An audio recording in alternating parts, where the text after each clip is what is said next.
Hello everyone, Alicia here with another lightened up Weight Watcher friendly recipe, and today's recipe is a viewer request for a copycat Olive Garden stuffed chicken marsala. Now this is one I have never had before, so I had to go do some looking around at different recipes. I found one that I'm going to roughly follow, and of course I will be lightening that up.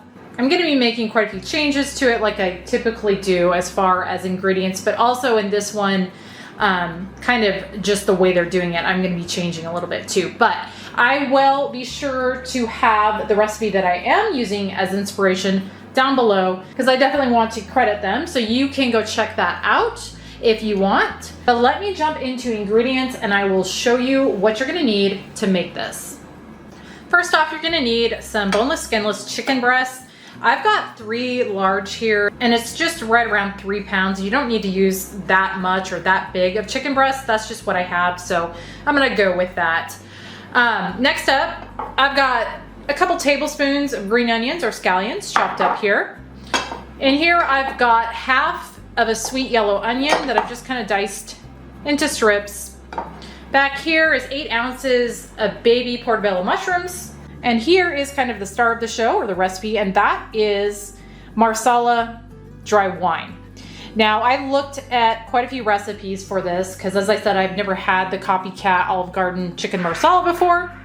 And a lot of them were saying that you definitely want to use a good wine, specifically an Italian marsala.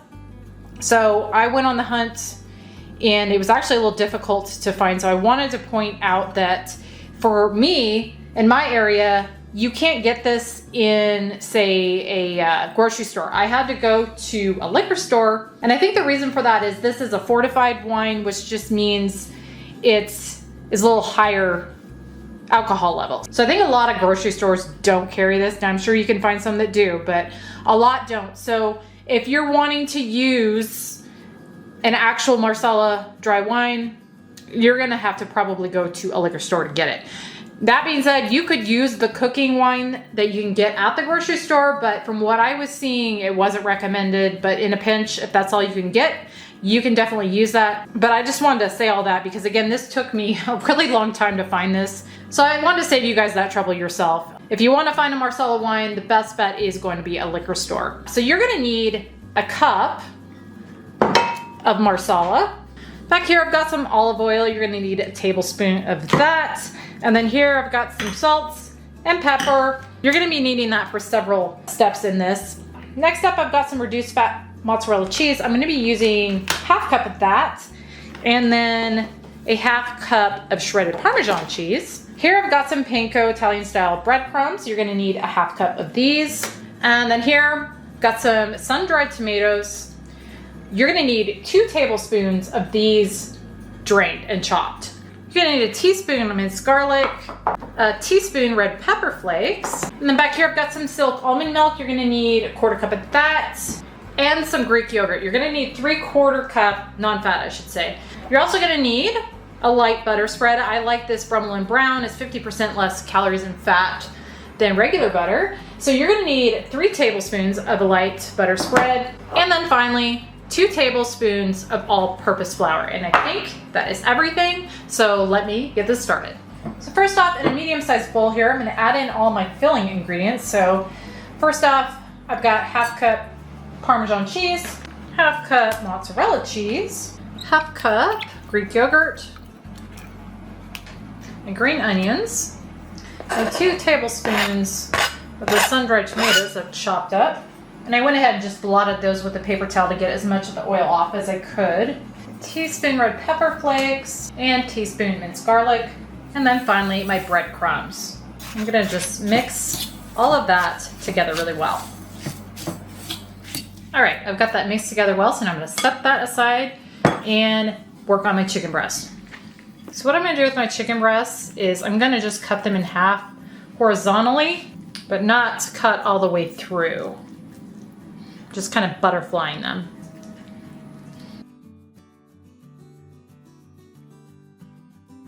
Like that. So I'm gonna do that with the next 2. I've got those all cut, so now what I'm gonna do is I'm gonna grab some plastic wrap gonna take each one of my chicken breasts, lay it on the plastic wrap, cover it with another piece, and then I'm gonna pound this out. I'm gonna just use a rolling pin because that's how I do it. And I'm just gonna pound this down to about a 1/2 inch thick, or to where it's more evenly thick across the entire thing. So I'll do that with all these and then I'll be back. I've got these all thinned out to where I want them. So now I'm gonna go ahead and salt and pepper all of them.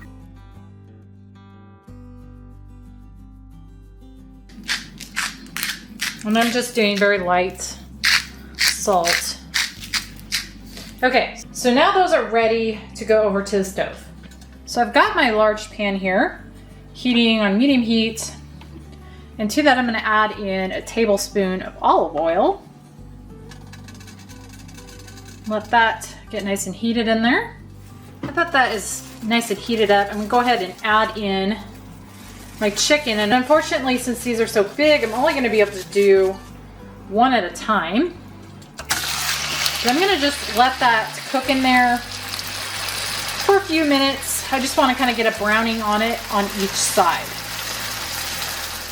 I've got all of these done, so now I'm gonna turn the heat off on my pan and I'm gonna go take my chicken over and stuff it. I've got a 13 by 9 inch casserole dish here, and I've got my stuffing and my chicken. So what I'm gonna do is I'm gonna take each one of my chicken breasts and I'm gonna just lay it in the pan here, and then I'm gonna put roughly 1/3 of my stuffing mix in here, and I would say that's probably, got it roughly divided into thirds there, and I'm thinking that looks about 1/2 cup, 2/3 cup actually, and that's probably a little closer to what actually is each one. Take another one and do the same. That stuffing mixture smells really good. So yeah, about 2/3 cup each one. And so now I'm going to fold this over, and then I will do the last one. All right, I've got those stuffed, and I would recommend, if you have toothpicks, to use them to close these and keep them held together better. I do not. I actually had meant to get some at the store last time I was there and I forgot. But now in my oven that I've got preheated to 350, I'm gonna go ahead and put these in, and I'm gonna just cook them until they reach an internal temp of 165. But while these are cooking, I'm gonna go ahead and work on the sauce. Back over here at my same pan that I cooked my chicken in. I didn't wipe it out or anything. I'm gonna go ahead and add in my 3 tablespoons of Bremlin brown. And my 2 tablespoons of butter. I'll whisk those in there. And now I'm gonna add in my 1 cup wine.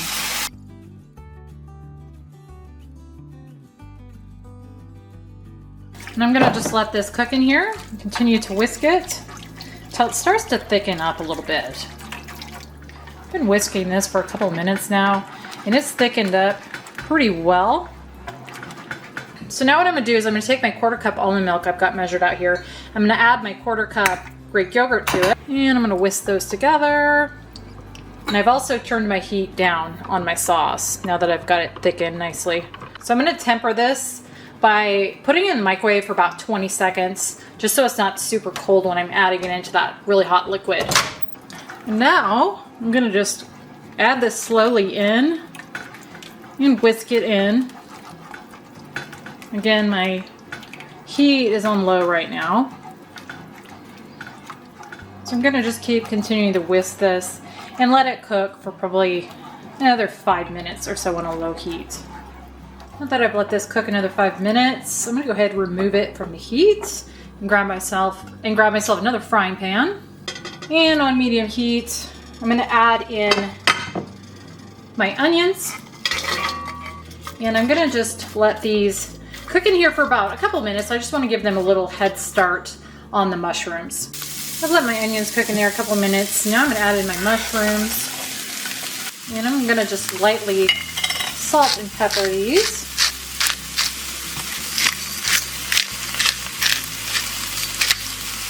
And I'm gonna just cook these until they're nice and softened. I'll let these cook in here probably about 10 minutes. So now what I'm gonna do is I'm gonna turn my heat down to low. Then I'm gonna take my sauce, and it has thickened up quite a bit. I'm gonna just add it in to my onions and mushrooms.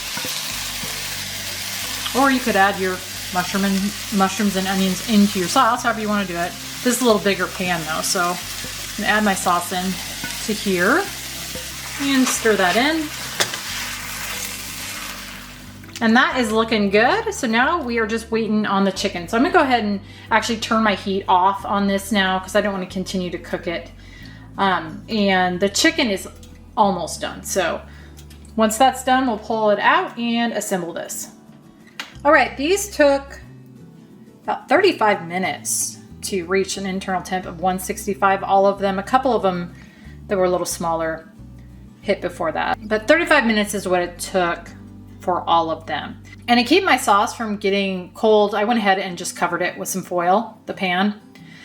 So now what I'm gonna do is I'm gonna go ahead and top these with the sauce. And then I will show you what they look like a little closer up, give you points, all that good stuff. So I'm just topping these with my sauce right in the pan. Now you don't have to do it this way. You could just put the sauce on the individual servings if you want. That would probably be a lot less messy, but for simplicity's sake, I'm just gonna go ahead and put it on while these are still in the pan. And this sauce is really thick. I don't think it's probably supposed to be this thick. Again, I've never had chicken marsala from Olive Garden, so I'm not sure, but I would think this is a little thick, and so my recommendation for that would be to use only a tablespoon of flour instead of the 2. And that'll thin that out a little bit if you want a thinner sauce than this. And I'll make a note of that in the recipe down below. But here, I've got these all nice and topped. So now I will dish one up and we'll cut into one. All right, I've got one of these plated up, and as you can see, they're pretty big. So I've got these factored in the recipe builder at 6 servings because I'm gonna be cutting each one of these in half for a serving, because I don't think it's really picking up how big this really is, but it's pretty big. So you could also just use smaller chicken breasts. That would work too. But again, these are huge, and you can definitely get 2 servings out of these, so that's what I'm gonna do. I'm gonna go ahead and cut into this, show you what it looks like inside, and then also kind of show you what a serving would be. All right, hopefully you can see in there a little better. All that nice stuffing. And then this, again, shows the serving size a little better as well, which would be a half.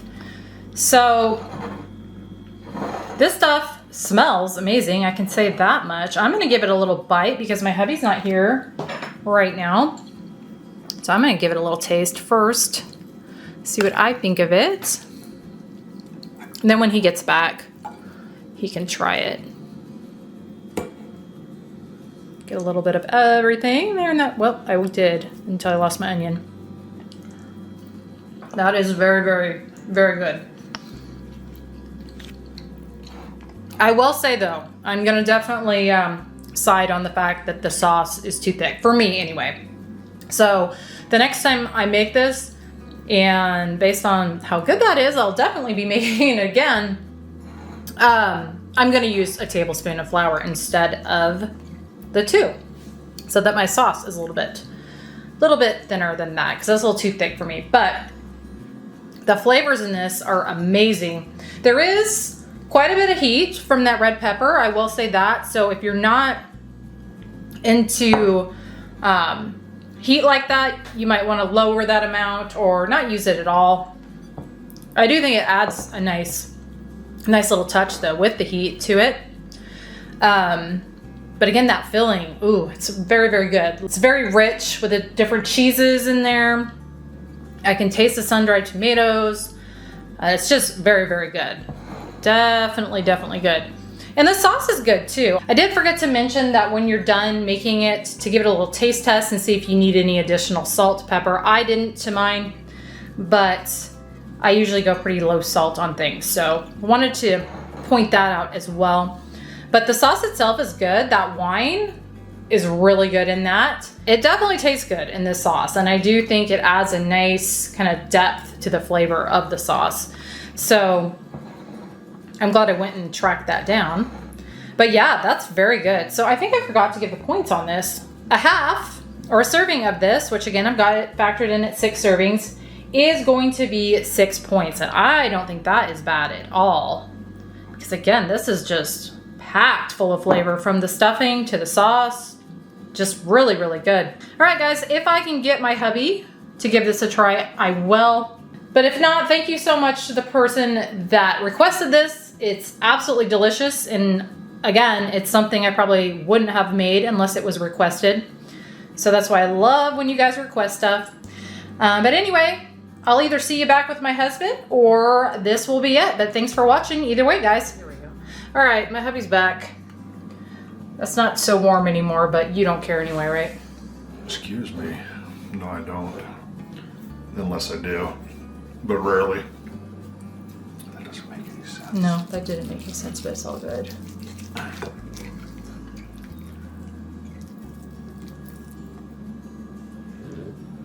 What's in it? What's in it? It's got cheeses, yogurt, breadcrumbs, tomato, sun-dried tomato, green onions, red pepper flakes in the breading or in the stuffing. The top is wine, a little bit of Brumlin brown flour, too much flour, mushrooms, onions. I feel like I'm forgetting something. Wine. Didn't I say wine already? Maybe. So there's a lot to take in here. So. Yeah, I know. That's what I was thinking when I tried it. So that's why I'm curious to see what your take is on it. Yeah, get the mushroom and the onion and all that. Yeah, I mean, most importantly, it's really good. Yeah. That was my first impression. And I don't think I've ever said, but I am not a chicken breast fan. I have to do something with it to where I'll want to eat it. Like, I do not like just plain chicken breast. So, that's reminded me of like a stroganoff. Yes, that's actually when I was making the sauce, the smells coming from it reminded me of stroganoff too, and actually it kind of looked like it. So the sauce? Yeah, sauce. It's really good. The mushrooms really come through. I can tell that there's wine, but it's not, because sometimes it's like, oh yeah, that's you cooked with wine. And it's just real pleasant. There's almost it's kind of funny to say, like a brightness to the flavor that I assume is coming from the tomatoes. That makes sense, yes. The sun-dried tomatoes that are And in there's there. what's the heat? Red pepper flakes, which I like. Mm-hmm. I think that adds quite a bit. But if you don't like spice, you're not going to like it. But it adds, it kind of like, Oh man. it kind of brings all the flavors. I don't know how to say it. Kind of, it complements them all is what I'm trying to say, I guess. Yeah, I mean that's really good. Yeah. I mean, and it's satisfied. I'm not even through with the serving, and I was like, yeah, that's. So that's Hearty. six points. I mean, if you wanted to eat an entire chicken breast, which again, those are huge, that would be 12. I might. Which you might, but I'm not going to. I'm definitely only going to do a half. I think that's more than enough. Oh man. You like it though? Yeah, it gets better the more I eat it. Yeah. So good deal because and for 6 points. Yeah, we've got that Marsala wine. I'm like, I'm hoping we're gonna like this because I'm not drinking that stuff. Does anybody know that is a wine connoisseur? If that Marsala is something you primarily cook with, or do people drink it? I'm kind of curious if you know. Well, we got it at a liquor store. So we did get it at a liquor store, so yes, I would assume it's drinking. Also, but I'm wondering what the primary use, if it's cooking over drinking or drinking over cooking. But anyway. I'd be curious to try it. Yeah, we might have. Because because of the way it's flavored this. Oh yeah, it's great Yeah. in that. So definitely worth, I think, tracking that down. I told them this it was a little bit of a hassle for me. Yeah. That we got it at the liquor store. But yeah. All right, so success. I'm gonna eat the whole thing. All right, well, I'll let you continue eating that and wrap this up. Big thanks to the person again, as I already said, for requesting this. We obviously both really like it, and we'll be making it again. I mean, sorry to interrupt you. Oh no, you're fine. So is this that you just make such good food, and I'm used to the Weight Watchers, but this is another one where It doesn't taste diet, does no, it? you plop that, and I'd pay $15 for that Well, at a restaurant. You probably pay more than that. Well, you know. Yeah, no, I know That what you're probably saying. sounded stupid. No, it Oh, didn't. $35. That's probably what's going for these days. We don't go out to eat anymore, so we don't even Well, know. let's just say it wouldn't matter what it costs. It's worth it. It's It's good. worth it. Yeah. Yeah. You know, you're not thinking Weight Watcher friendly. No. I'm going to flip that around so I can see the inside of that a little bit better. It's not really picking up. But anyway, all right, guys. It's Olive Garden, right? So it's probably Olive Garden. probably $15. Yeah, well, who knows? It's expensive, I'm sure, whatever it is. And this is a good version. A Big Mac's $18 or something, isn't it? Yeah, I heard Anymore? that. Yeah. All right, guys. It's only in Delaware, though. We're just blabbing in Delaware. Anyway, guys, thank you so much for watching, and we will see you on the next one.